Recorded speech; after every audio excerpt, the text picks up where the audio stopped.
Hi everyone, welcome to today's live IELTS lesson. My name is Adrian and I am broadcasting to you live from Budapest, Hungary. Today, students, we are looking at IELTS speaking part 1 and 2. Hi Kyber, how are you doing? Good to see you in class. All right, students, so for speaking, of course, you want to repeat me as much as possible. So repeat what I say throughout the lesson. When you hear new words, repeat those, especially write them down. I use West Coast, North American English. I'm from Victoria, Vancouver Island, beautiful British Columbia on the west coast of Canada. So that's my diction, my pronunciation. It's very similar to California, Washington, Oregon, and the other regions along the west coast of the Pacific Ocean. All right, students, our materials as usual come from our websites, gieltshelp.com for general IELTS. It's generalieltshelp.com and aehelp.com for academic IELTS. That's academicenglishhelp.com. So make sure to check us out there. Hi, Allah. Hi, Jazzy. Hi, Anish. Hi, Marina. Good to see you in the general IELTS sessions. Onisim, you're on the school bus and it's loud. I feel for you. Loud school buses. I remember those days. All right, students. So just a quick peek at our websites. This is our general IELTS website. It looks like that. Again, that's gieltshelp.com. It's green background. Click that big red button. Join us. Spend a couple dollars. Save lots of stress, money, time. Not to sit the IELTS a second, third time. If you're looking for the academic, look for this one here with the blue background, aehelp.com. Click that big red button and join us there. You can also get our books from Amazon. Search for GE Helps, General IELTS, or AE Helps, Academic IELTS. If you have questions about IELTS, you're not sure what to do, you find a part of IELTS very confusing, you heard different kinds of information, you want clarification, or you're curious about our products, send me an email. My name, Adrian@gieltshelp.com. So Adrian@gieltshelp.com. If you're doing academic IELTS, worry not. We have academic IELTS sessions on Academic English Help YouTube channel. These sessions for general IELTS are 13:30 to 14:30 Central European Time. And here's our schedule for February 20th all the way to March 9th. Hi, Eugene. Good to see you in this class as well. Hi, Nixon. Hi, Love Preet. Lots of students. Fantastic. So just a quick peek at our schedule. We don't have a community board on this channel, so I can't post it there yet, but I'll try to figure something out to help you. Today, speaking part 1 and 2, again, make sure to repeat what I say. Even if some of you are thinking, wow, Adrian's just advertising websites and Amazon. Let's get to the lesson. This is boring. Be proactive, guys, girls. Proactive means take hold of your learning. It doesn't matter what I'm saying. Just repeat me, okay? Use your English. 21st, task 1, letter writing. That's tomorrow. Then on Friday, we'll do some general reading from one of our exams. And then Saturday, we'll finish with a task 2 essay question. As usual, we do HD video shoots and material development on Sunday, Monday, Tuesday. So we'll upload new videos during that time, but there's no live class. And then we're back on Wednesday, the 27th, with some more speaking. And then listening, task 1, some general reading, again, a couple days break. And then back with some more speaking, listening, task 2, general reading. So at the beginning of this video, you can always check this schedule, okay? Hi, Amarwadi. Good to see you on General IELTS.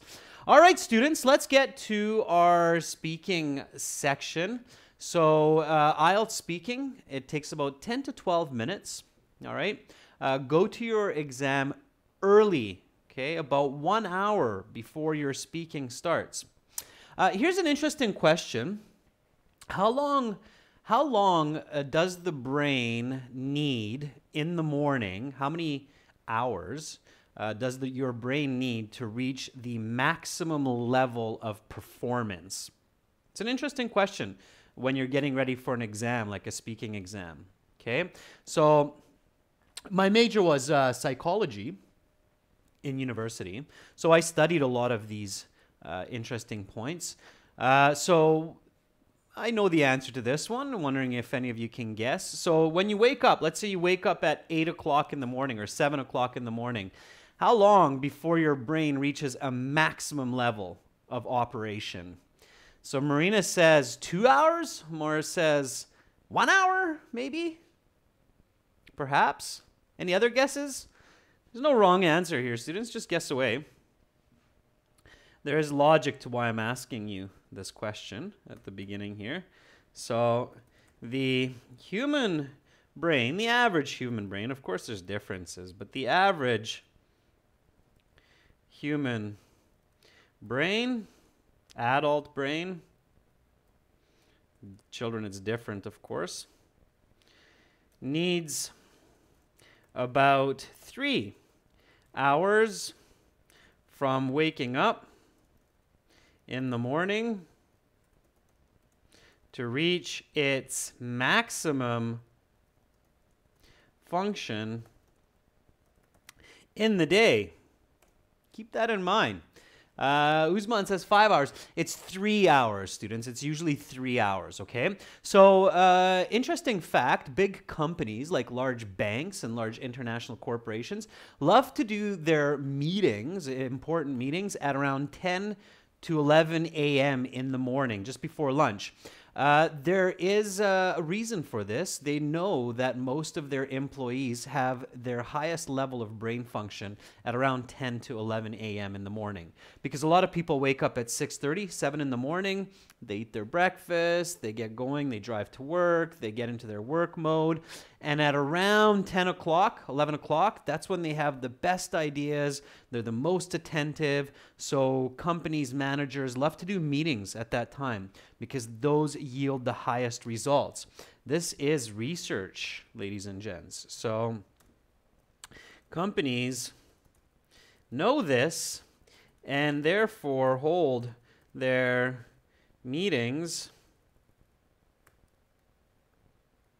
quick correction there, their meetings around 10 to 11 in the morning. Okay? It's an interesting fact. All right?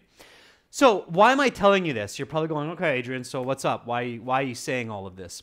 Well, I'm saying this because if you have an IELTS exam, and this is where it's important to you, at say 9 o'clock, you should try to get up at 6.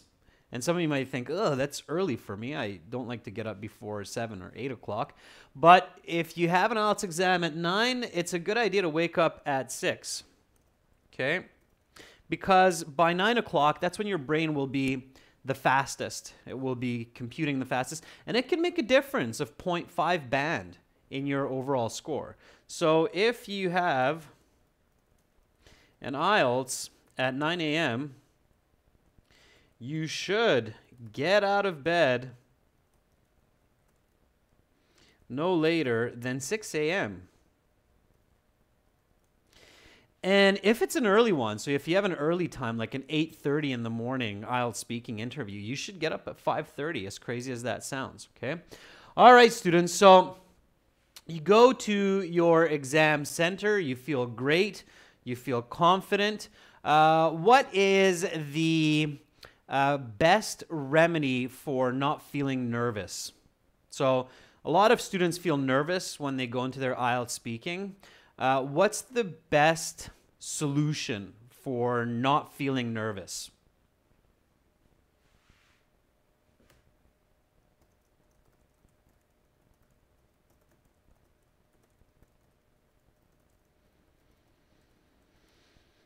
It's an important question. What do you think? And then I'll have another question for you. What should you think about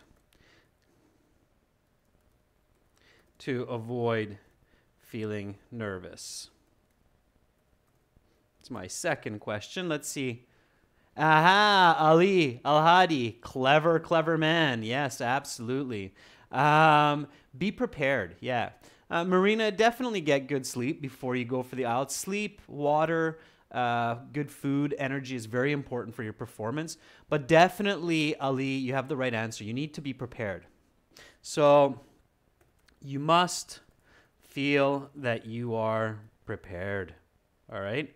That is the most important step, not to feel nervous. And guess what? All of you are doing a great job right now because you're sitting watching this live class and you're getting prepared. This will help you feel confident, okay? I am there with you in spirit and you are preparing yourself. Fantastic. What should you think about to avoid feeling nervous? There's kind of two key points that can help you in your mental space. What is that? What are two good points to think about? First, I'll tell you one. It sounds kind of mean, but you're just a number. Okay? So, yeah, fund me. Yeah, I know that. You're saying, despite all my preparation, I still feel nervous, and that's okay. Public speaking can make people feel very nervous, and even when speaking to one unknown stranger, like an examiner, it's public speaking, and we can feel very nervous about that, fund me. So that's okay. So this second step, fund me, will help you a little bit, okay? Train yourself, okay, with your mind to master your nerves, your feelings, all right? You have to work on that. It's something that you can master when you pay attention to how your brain is working, all right? Firstly, just remember you are a number.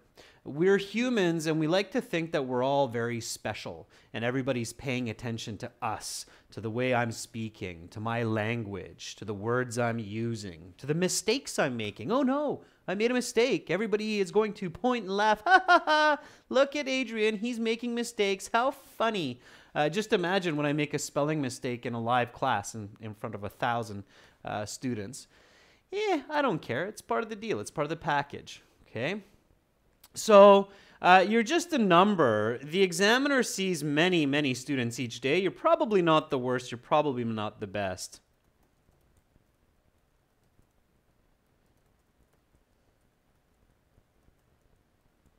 Although you should think you're the best, but probably not realistically.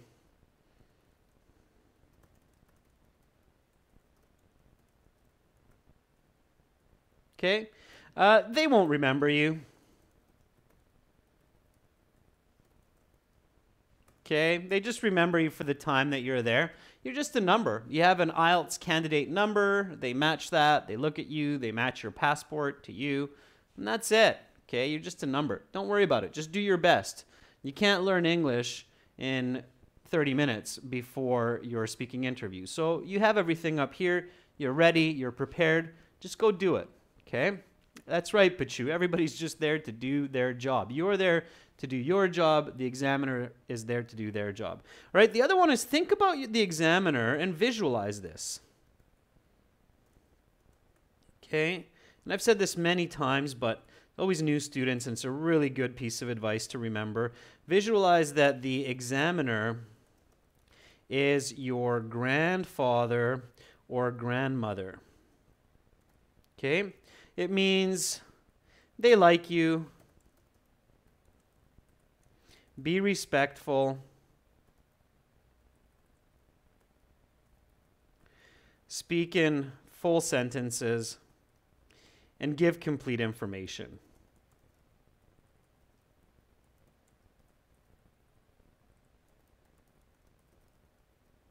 If it helps, keep a picture of your grandmother or your grandfather on your phone. I know most of us, of course, we know what our grandparents look like, but here's a kind of an interesting psychological trick, okay? So if you're like, okay, if it's a guy, I'm going to imagine that it's my grandfather. If it's a girl, I'm going to imagine that it's my grandmother. have a nice picture of your grandma or your grandpa on your phone. And then before you walk into the IELTS exam, look at your grandfather's picture, look at your grandmother's picture. When you walk into the exam, then just boom, immediately visualize that, that's who I'm talking to. And then speak loud. Remember, grandma, grandpa, maybe not so good at hearing anymore. They don't know what you know. Okay, they don't know about Facebook. They don't know about Twitter, Instagram. They don't know about iPod Air, etc. So make sure that you explain your ideas clearly. All right, that's very, very important. Okay. All right. So you get into that exam room. You're in there. You're feeling comfortable. You're looking at your grandpa. You're looking at your grandma. Ali, if you're depressed looking at your grandfather, then visualize your grandmother or visualize one of your uncles, for example, that make you feel comfortable, okay? And then the examiner will start right away. So it's very streamlined, the IELTS speaking. They have student after student after student. They have to get their job done. They need to do a good job. They don't want to remark every student, so they're really focused, okay? Marina, what to wear? It's a great question. Wear something comfortable. Okay, if you're a guy, maybe wear a shirt like I'm wearing. Don't wear a tie, so don't suffocate yourself. It's not necessary. Wear semi-formal clothes, Marina. Something that makes you feel comfortable. Okay, some appropriate, comfortable clothing. The clothing should not be distracting you from what you're doing. Absolutely. Okay, it's a good question. Don't wear, for example, like really tight pants or jeans or a really tight belt that's causing you discomfort. That's not good, okay? All right. So the examiner will begin by asking your full name. What is your full name? You should have a very clear, good, quick answer for this. They're probably looking at your passport by this time. So give a nice full answer. Let's get going here, students. What is your full name? Okay, I will answer this question and then I'll take a look at your answers as well. Again, don't forget, repeat me as I'm saying the questions and the answers. Okay, all right, so repeat. It's very important. I want to imagine that you're saying every word I say. Okay, so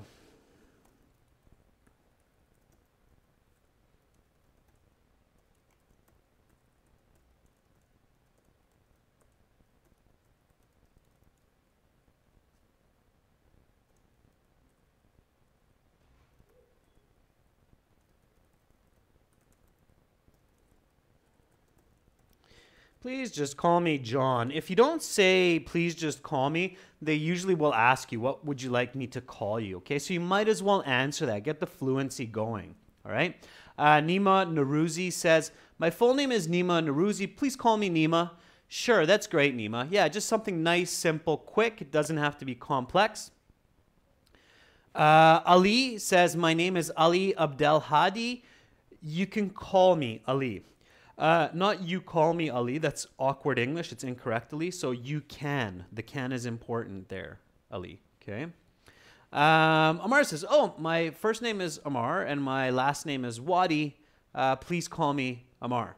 Okay. Hi, Brashil. Welcome into the class. Yeah, so there's lots of different ways to answer this question. My surname is Smith. My given name is John. Please just refer to me as John. Okay.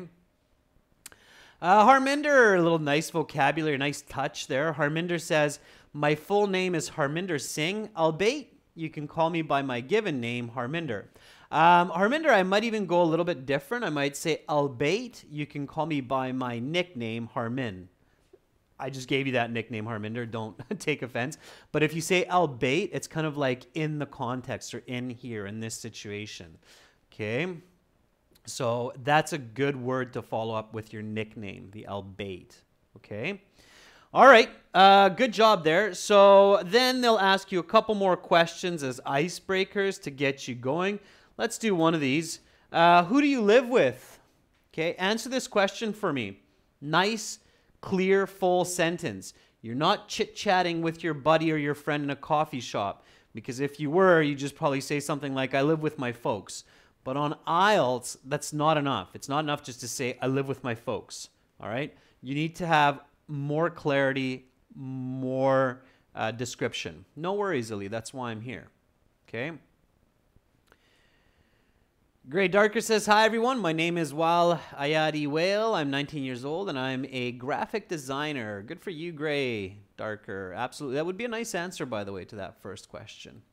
Kyber says, I live with my family. There are 5 of us, and we all have our own room, which is way more comfortable as we grow older. We need more privacy for ourselves, and I think our house is big enough for all of us. Kyber, that's a nice full sentence answer. Yeah, absolutely. Nair Sultana, with my parents, is way too short. You need to use at least the question, I reside with my parents. Okay.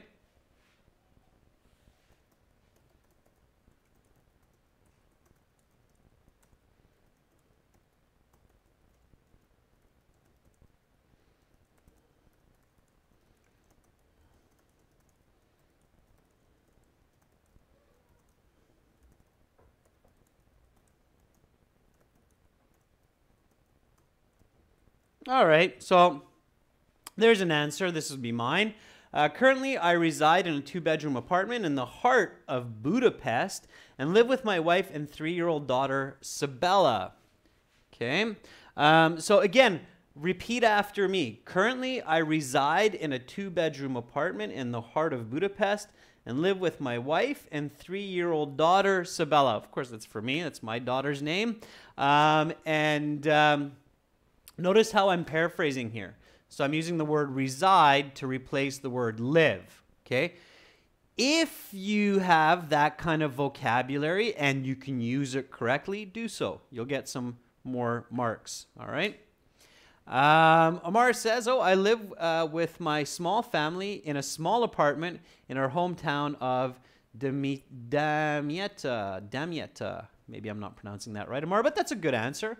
Rekha, welcome to the class. At the moment, I live with my nuclear family at Ropar, Punjab. Sure, Rekha, you should say who your nuclear family is in this case. So if the question is who do you live with, and you say your nuclear family, you should say, at the moment, I live with my nuclear family, including my mom, my dad, my 2 brothers, my sister, my grandma, at Ropar, Punjab. Okay, so a little bit more. Marina, you should try to be polite, but you don't need to be extra polite, okay? In fact, being extra polite, Marina, can be a negative because it can lead to unnatural, awkward language. And I have heard students do that. Very good question, Marina. Sometimes students say, well, Mr. Adrian, thank you for this wonderful opportunity for having me here today. I would like to take this moment to express my deepest gratitude and explain that I live with my brothers and sisters. It's kind of like, okay, that's great fluency. It's good language if you can do it like that, but it's a bit awkward. Okay, it's a bit awkward. So don't overdo politeness, Marina. Just keep it respectable, but not overly polite. Okay. Prashil, yeah. So Prashil says, I might be wrong, but the question is, who do you live with? Can I also answer where I live as well? Yes, absolutely. So giving a little bit of extra detail, Prashil, is not a bad idea. It's just really important that you include the key part of the question. Now, if you have something in close relation to that, like where you live, okay, location-wise and the type of housing, that's fine. That's fantastic. It just shows that you have a fluent high level of English, okay? All right, so that's good. Okay, students, let's keep moving here, nice and steady, getting on to some more questions, especially for part 1. Once you answer a couple of these icebreaker questions, okay? Yeah, definitely don't go off topic. So Prashil, giving extra details is not the same as going off topic. You definitely do not want to go off topic, okay? All right. If I missed your answer, by the way, students, don't worry. I will get it for the next question. So just keep practicing. Sultan Uate. It's a good answer. Don't worry if I don't get yours. I'll get it next time, okay? So after these couple of icebreaker questions, the examiner will say, okay, now I will ask you some more questions on a general topic for part 1. And then you might get something like this. Let's talk about teachers. What should you do when you hear this? So when you hear this phrase, they will always have this kind of a phrase. Let's talk about something. What should you do? What is a very important step? And you need to practice this when you're getting ready for IELTS. You need to practice doing this as you get ready for IELTS. So what should you do?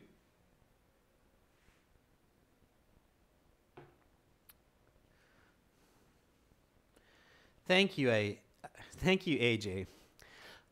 Visualize. Okay, Kyber says, well, visualize. Yep, sure. That's a good idea. So visualize, okay.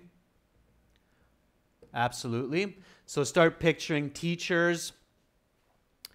Yagnesh says, think about vocabulary. Yeah, and young Nesh, in addition to vocabulary, focus in on the topic. So what the examiner is doing is they're giving you the topic word for part 1, teachers, okay? When you hear that topic word, immediately you have to remember, okay, every question he is going to ask me, or she is going to ask me, is going to be about teachers. Okay, so if I don't understand a question, or if a question is kind of like, what? I just have to remember it's something about teachers, okay? Of course, visualize that, right? So picture your teachers, picture your in-class learning, picture your online learning, maybe from me, from other teachers. So visualize that. And immediately, at home, when you're practicing speaking, you should associate words, okay? So you should think of as many words as you can when the word teacher comes up. So if I say teacher, what do you say? So I say teacher, you say what?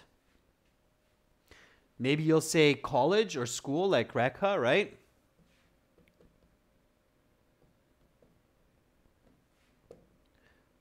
Learn. What's another way to say teacher? Some of you might be thinking of instructor. And when a lot of students say, oh, I need to use like tricky vocabulary or rare, unique vocabulary, not necessarily. You just need to use good synonyms. So Ali is saying tutor. Yeah, absolutely. So you think, okay, tutor, instructor. What else? Any other way? Course, absolutely. Somebody that's helpful, Harminder's saying, definitely. Okay. Guide is a good word, not guider, it's just a guide. Okay. So only guide, not guider, Ali, just guide. Okay.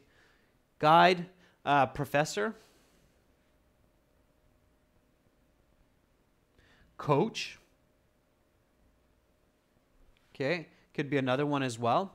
Thank you, AJ, for that super chat support. Appreciate you for it. It's people like you that make these kinds of lessons possible. So there's a special thumbs up just for you, AJ. Thank you. Educator, lecturer, Funmi, Prashil, very good. Yeah, educator, lecturer.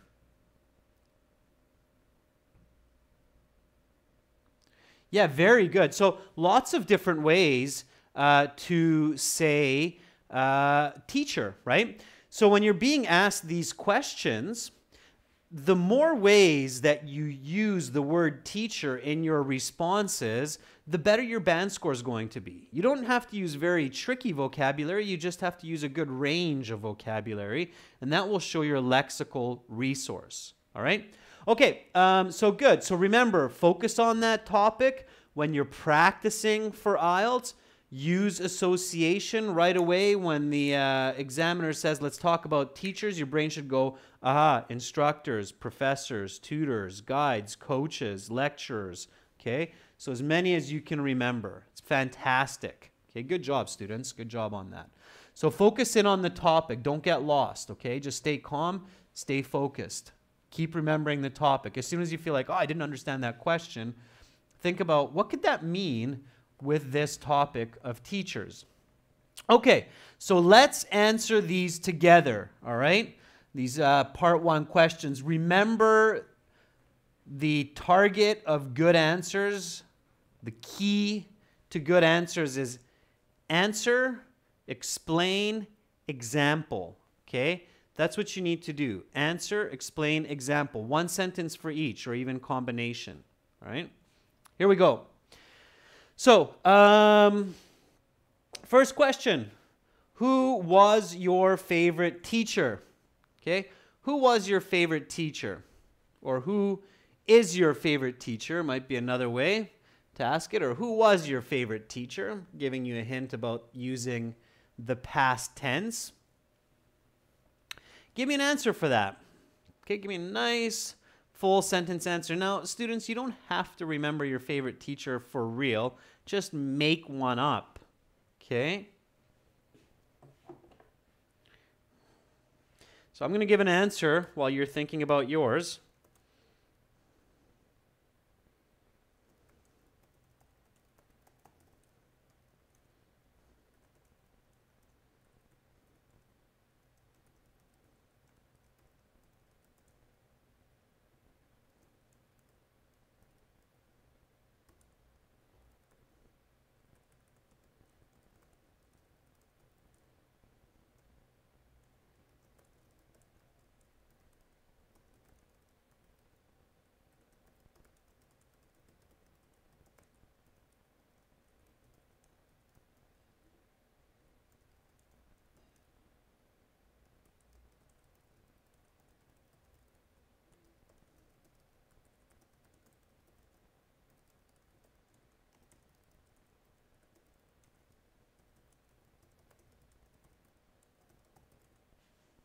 All right, let's see what you got. Here we go.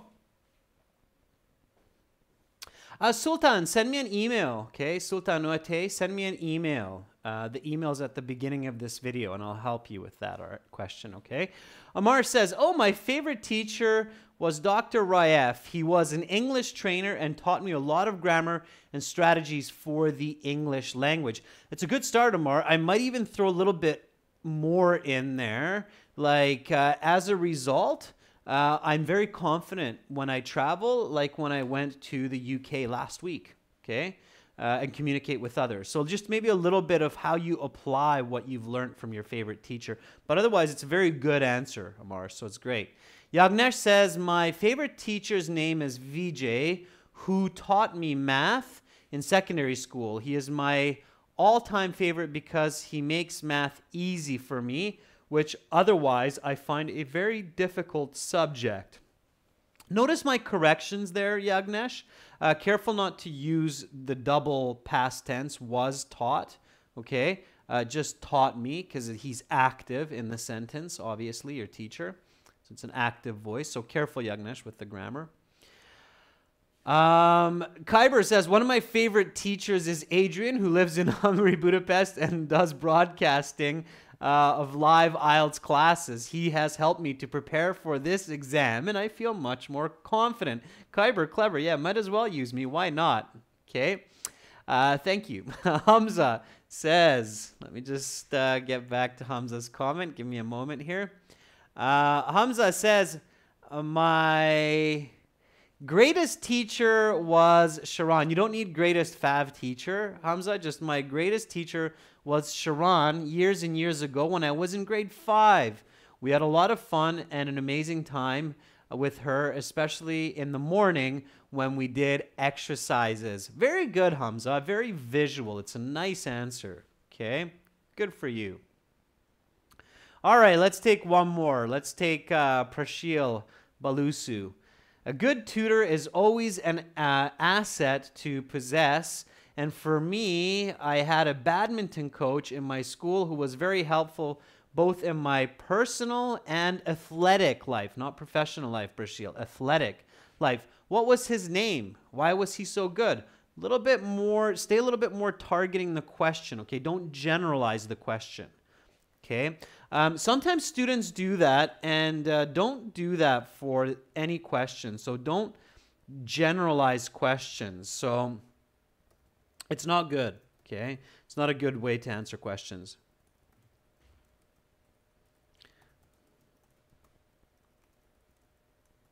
Especially, I've heard a lot of students from India doing this, okay?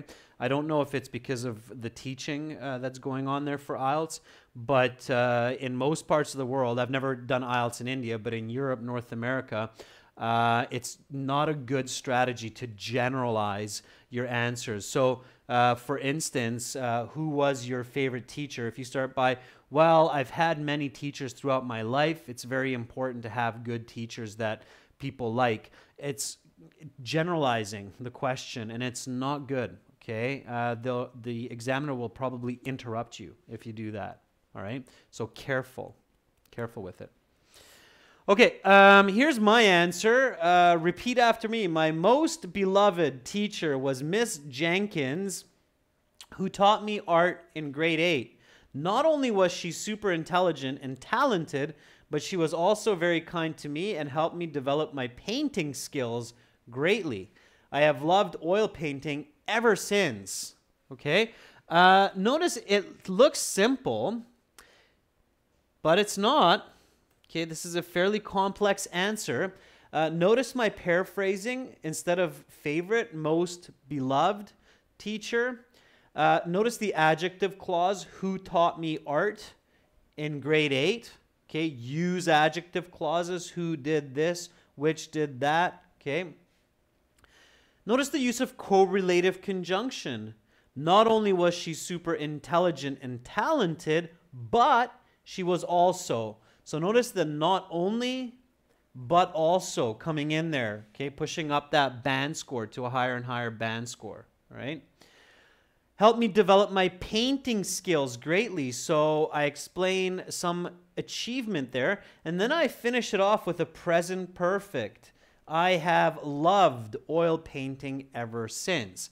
Answer, explain, example. Okay, that's the key. Okay, let's go to the next question. Where do you learn from a teacher? Okay. Now, of course, most of you, the first response would be classroom, right? But here, I really want you to use a correlative conjunction in your answer, okay? Okay, so don't answer quite just yet. Use a correlative conjunction. So where do you learn from a teacher? Use a correlative conjunction. Correlative conjunctions include not only but also, both and, either or, whether or, neither, nor. Okay, these are all correlative conjunctions, these paired conjunctions. A student a while ago said, you guys are really ambitious about those conjunctions, those correlative, because we know they improve your scores. Okay, so make sure to use a correlative conjunction when you're answering this question. I'm going to do the same in a moment, but I want to give you a head start. All right? So, there you go. That's the challenge. Use a correlative conjunction. Answer, explain, example.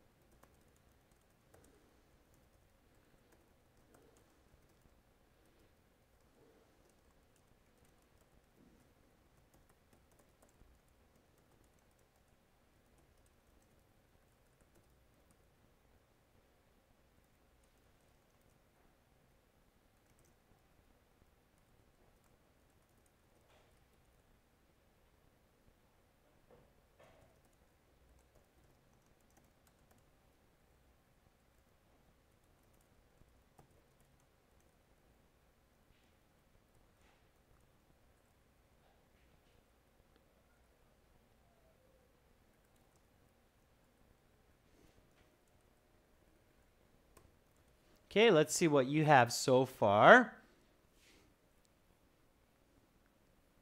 Yeah, Farheen, you kind of read my mind there. Good. So we learn from teachers not only at school, but also at home. For instance, I'm learning online, preparing for IELTS from a YouTube channel that's dedicated and does live streaming. Yeah, Farheen, very good. So even a little bit more at the end there, but perfect. Yeah, so that's what you need to get that high band score, right? Where you give the common answer. Like, of course, I learned in a classroom, right? That's no surprise for anyone. But then you take that extra step, and it doesn't mean you're coming up with some super rare or interesting, unique words in English, but you're taking that extra step in your logic and your thinking of where you're learning, right? It's very good, all right? Elvin Avazov says, I'm learning from a course which people will teach us to learn English and different languages. At the same time, my classmates also help me, and YouTube is the best way to learn information. Elvin, be clear about where you learn. So you're learning online, okay? You want to say that a little bit more clearly. And also your course. Course is not a location. A classroom is a location. The other important correction, Elvin, is don't use the word something. Instead, find a better noun, okay? Information, a subject, a career. Okay, so what are you learning? Be specific. Hi, Tim, Wesley, Ryan. Good to join in. All right, so currently, recently, I'm just going to finish my answer here. I prepared for this IELTS exam, watching pre-recorded and live lessons on a channel called Academic English Help. Okay, it's our other channel. Might as well use it up. All right, students. So again, just repeat after me. That first word should be me, not my. Quick correction. So me, comma, personally, me personally, I learn from my teachers either in my college classroom, as I currently attend Camosun College in Victoria, or online using YouTube. Recently, I prepared for this IELTS exam watching pre-recorded and live lessons on a channel called Academic English Help. Use the correlative conjunction. I used either in a classroom or online. Either or. Okay. Hamza says there are so many different ways to learn from teachers. For me, I found learning from YouTube a bit comfortable compared to school classrooms. Somehow everybody has a different situation. All right, Hamza, it's a little bit an interesting answer, let's just say. It's not confusing, but it's, I don't know. It seems a little bit off topic for me, or a little bit of a weak answer. I might give some more specifics there, Hamza, to make it better. Also, use a correlative conjunction, Hamza. Practice using that correlative conjunction. Rekha, I learned from teachers both in classrooms and in study rooms from tutors, okay? Rekha, I'm trying to upgrade your response by using both and, all right? Again, use those correlative conjunctions, okay? I still don't see many of them. I see one there. I can't read the Cyrillic, but I learned from a teacher not only in my university, but also I use online platforms like webinars to prepare for lessons. Fantastic, okay? Couple of grammatical corrections there. You can simplify that, but it's a good answer. All right. Let's jump a couple questions here. Go to this present perfect question. Have you ever taught anyone? Okay, so we're answering this one here. Use the grammar of the question. Okay, in this case, it's present perfect.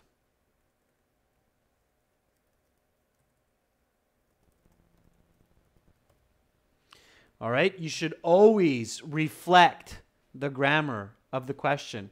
AJ, thank you for your Super Chat contribution. You're awesome. It's people like you who make it possible for everybody else to learn from us. So thank you for that. By the way, if we have some members from our AE Help watching, make sure to send me an email for some of our new members. All right. So again, question, have you ever taught anyone? Now here, it should be a yes answer. Most of us have taught someone at some point in our life. Just be creative, okay? If you need a minute to think of your answer, ask for time. It's clearly one of those questions where you might have to think for a few seconds. So say, I'm sure I have. Just give me a moment to think, please. Okay, it's okay to do that. And notice how right away I'm using the present perfect. It's natural. It's very, very natural. So, I'm sure I have. Okay, this have right away tells the examiner that you realize the question is in present perfect. Okay, I'm sure I have. Just give me a moment to think, please. All right. Abdallah, I think you're off topic there. You've misunderstood the question, so try to rethink it. Amar says, I've taught my friends to speak English and be confident in small talks. Good, Amar. Give me a little bit more. Okay, give me a little bit more. Did you tutor them privately, one-on-one? Was it just casual teaching? Did you do it as a speaking partner? Or did you actually do classroom teaching or tutoring for some of your friends? Okay, it's a little bit more information. AJ Rana says, how can we achieve Band 7 in speaking? I want your suggestions. AJ, the information I'm giving you right now is important to achieve Band 7. Answer, explain, example, keep it clear, use complex, compound sentences, reflect the grammar of questions, okay, stay on topic, and make sure to avoid mistakes, okay? That's how you get 7 or more. Prashil says, teaching is something which I am not accustomed to. However, I came across my junior who was facing trouble in clearing a math exam. So I took the initiative of teaching him some algebra. And in the end, he got a 85% and passed with flying colors. All right, Prashil, I tuned up your response a little bit. Be specific, Prashil. What were you teaching? Math? Biology? Okay, how did the student do? What was pretty good? 50%, 75%. All right. You're very welcome, AJ. AJ, again, for lots of help with the IELTS, definitely check out our website, gieltshelp.com. Lots of information there on how to improve your band score and get 7. Okay. Pachu says, yes, I have taught many school children for math subjects in the classroom because I have a vacation for a month and I'm a passionate teacher in summer school, I think is what you're going for there, Pachu. Okay. Ali says, actually, yeah, I have guided my brother lots for mathematics questions, so he is thankful. Now he has achieved his goal and he has overcome the most recent test. Okay, not come over, overcome, Ali, is the proper expression. Yeah, Ali, good job using the synonym guide. So you remember what we said at the beginning, that when you identify the topic, teacher, then in your response, you want to use synonyms like coaching, guiding, okay, instructing. So that's great that you did that, and I urge others to do the same. So here's my answer. I'm sure I have. Just give me a moment to think, please. Indeed, just a couple years back, I coached junior league football and taught 10-year-olds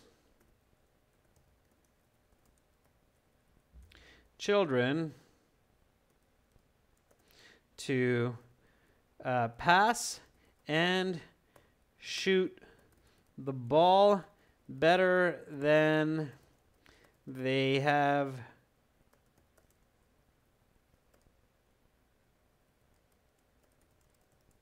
ever before. It was a rewarding experience, and I may do it again in the future. Okay, so yeah, you can teach lots of different activities to people, not just information like math, biology, but even sports. So keep your mind open, think broad. I'm sure I have. Okay, just repeat me, students. I'm sure I have. Just give me a moment to think, please. Indeed, just a couple years back, I coached junior league football and taught 10-year-old children to pass and shoot the ball better than they have ever before. It was a rewarding experience, and I may do it again in the future. Notice that I've used the present perfect a couple times there to show the examiner that, hey, I get you're asking me about present perfect, and I can use it. No problem. Okay?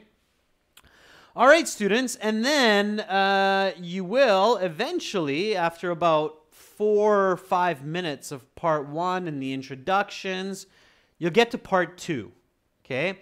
And for part 2, the examiner will say, okay, that is the end of part 1. Now for part 2, here is a card. Please don't turn that over. Here is note paper, and here is a pencil. You will have 1 minute to look at the card, and then you will be able to take notes if you wish, and you will have 2 minutes to speak. I will tell you when to start and when to stop. Are you ready to begin? Sure, I am. Here we go. Okay, and then you turn over the card, and you see this type of information. Part 2. Talk about a tool you have used to fix something broken. Okay, talk about a tool you have used to fix something broken. What is this tool? How do you use it? What did you repair with it?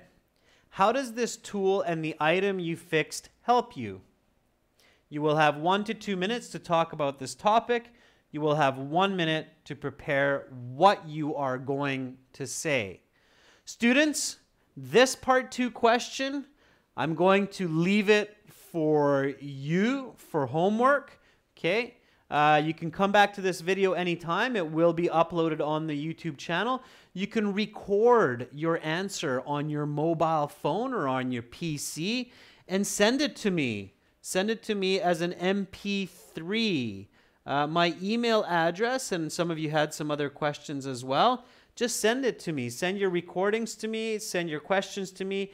Adrian@gieltshelp.com, Gielts help.com, and I will tell you how you do on that part 2. I'll try to give you a little bit of feedback, how to improve, okay? And then you can re-record and get better at your part 2 responses. Again, our materials, they come from our websites, gieltshelp.com for general IELTS, aehelp.com for academic IELTS. This is our academic IELTS website with the blue background. Click that big red button, join us. Learn those strategies to get that band 7. And this is our general IELTS website with the green background. Click that big red button and join us there, okay? Some beautiful interaction today, students. Some really nice answers. Make sure don't just write them or type them, but say them. Okay, make sure to practice saying them nice and loud. Record yourself on your phone. Listen to yourself. Make corrections, all right? That's an important practice and strategy for improving. All right, students, in about 30 minutes, the next class will be on our Academic English Help YouTube channel. Okay, that's our Academic English Help YouTube channel. We will be looking at speaking part 3. So you can continue there. If you want more IELTS, if you want more English, in 30 minutes, go to Academic English Help channel, and we will continue today's lesson with speaking part 3 connected to part 2. Thank you so much, students, for watching. Keep up the good work. You're all really smart people. Don't let anybody tell you otherwise. You have beautiful supercomputers locked in that cranium. They work magically, and you just need to believe in yourself. We believe in you, so keep it up. Much love to all of you. Have a great rest of your day, and hopefully see many of you soon. Bye for now.